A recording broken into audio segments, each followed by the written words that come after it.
Welcome back to Becoming Untethered, a month of letting go.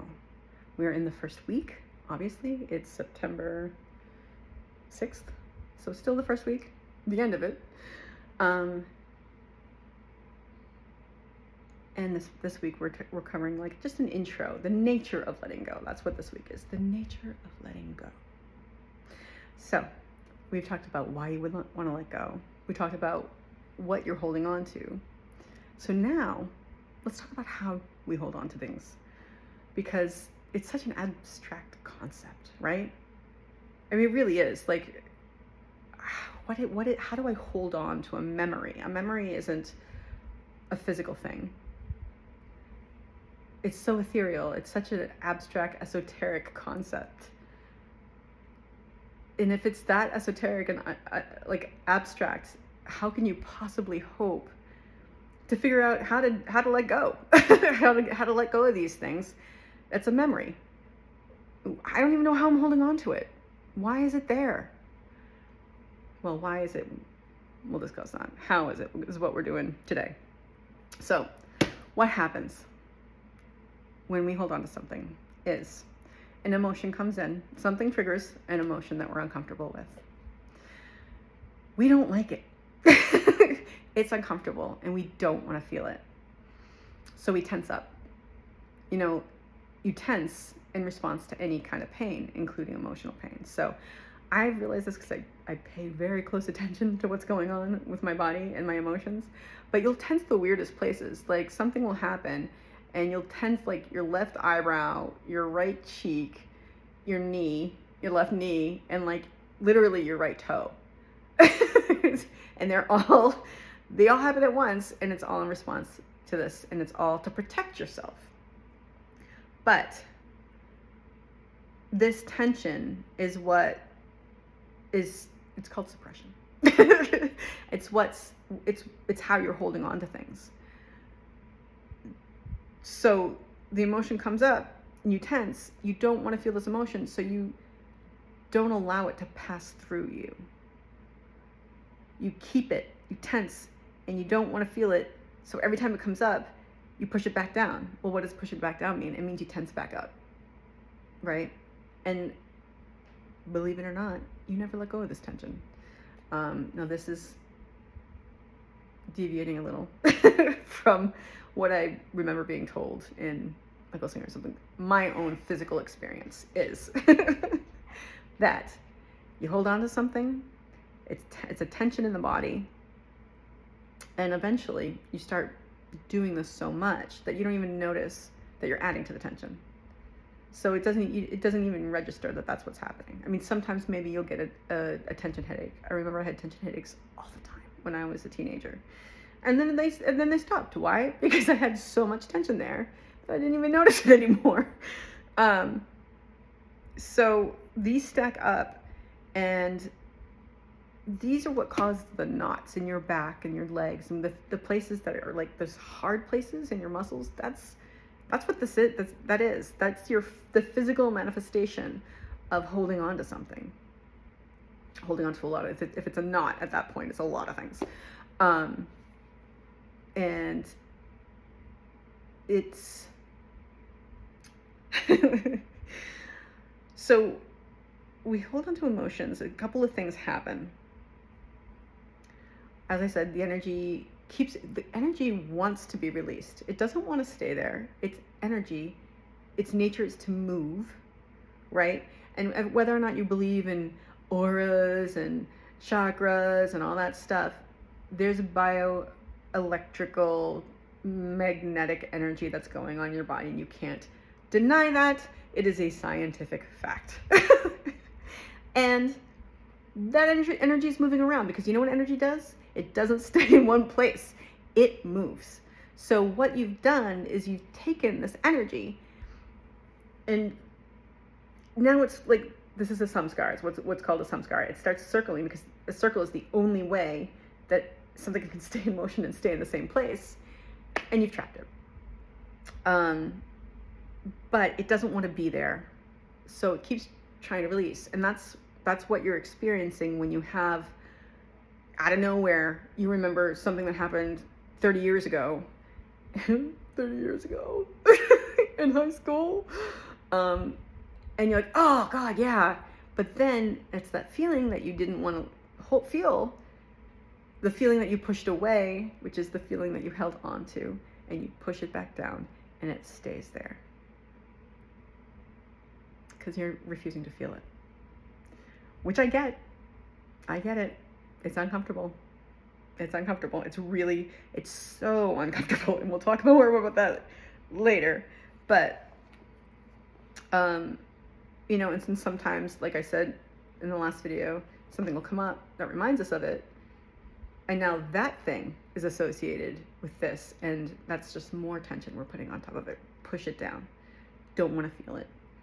And it just compacts. It just gets denser and denser. And it'll come up out of nowhere. Or sometimes something will trigger it. And something will come in, trigger something. That happens. Comes in and hits that blockage. Now, why does that happen? This is again my own experience. What happens is that when you hold on to something and you tense that muscle, that tension is associated directly with the feeling in the experience. So you have stored the energy of that feeling, because emotions are energy. Whatever you think, emotions are energy. So you've stored that energy in your muscle. You've stored that thought pattern, that memory, in your muscle. And it's there.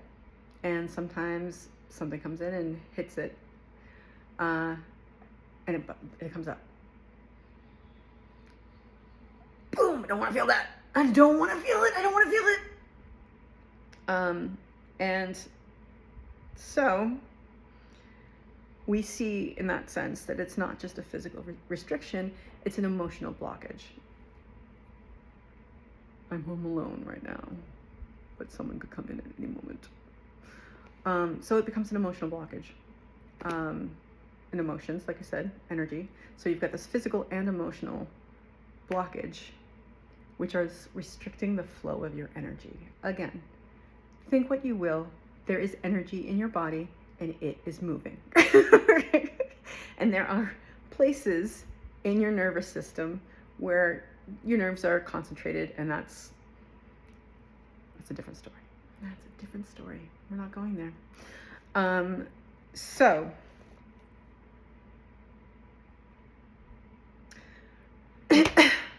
our energy is like a river. Now there are so many analogies to water with emotions because it works out so well. They're really good analogies. And this again, obviously, Michael Singer, because he's just very smart.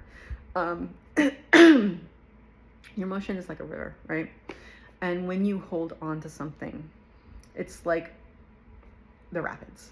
There's a big boulder. You hold on to something and the energy splashes and it swirls and it becomes disturbed. That's what your blockage is doing. And that disturbance isn't great. It isn't great. It's not fun. And it's easy to get lost in it. Sometimes you believe you are the water. People associate themselves with their emotions. Really easy to do. Really easy to do. And most people don't even realize they're doing it, don't even know that it's a thing. So,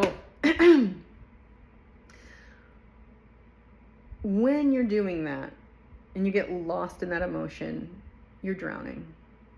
And there's nothing you can do about it. You can't, if you're lost in that emotion, you can do nothing about that rock, that boulder. You can't do anything about it. If you're hitting it and drowning, getting all beat up in the rapids, right? So what you have to do, and I'm just making sure I'm not missing anything. So what you have to do is get out of the river. And this is something we've talked about in the past couple of months. Self-awareness and how mindfulness helps you with self-awareness and objective observation, not judging it. It's just water. So you get out of the river and you're watching the rapids go, and you're seeing all the swirls and the disturbances, and you're there and you maybe feel the spray. This is all very Michael Singer, guys. This is not me. These are not original ideas.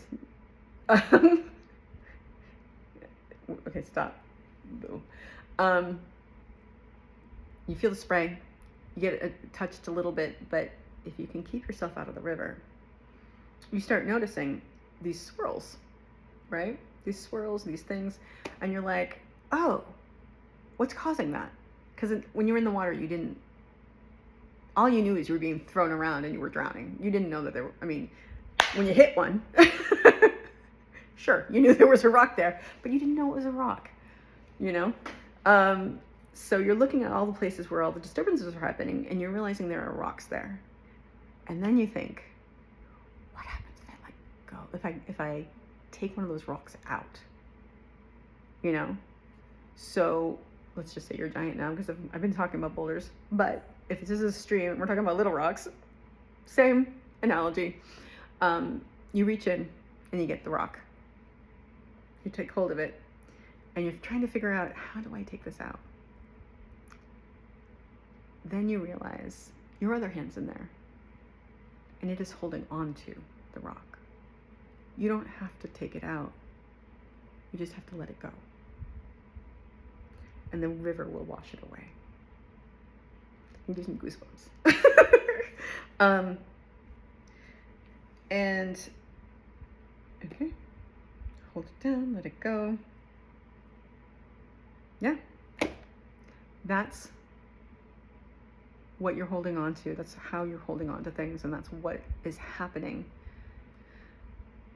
while you hold on to things. I hope that made sense. And I am just going to say, even if you're drowning, you can always get out of the river. It takes work. It takes work, and we'll discuss that. We will discuss that at length. But even if you're kind of being tossed around a bit, you can come up for air, and you can always choose to have a grateful day.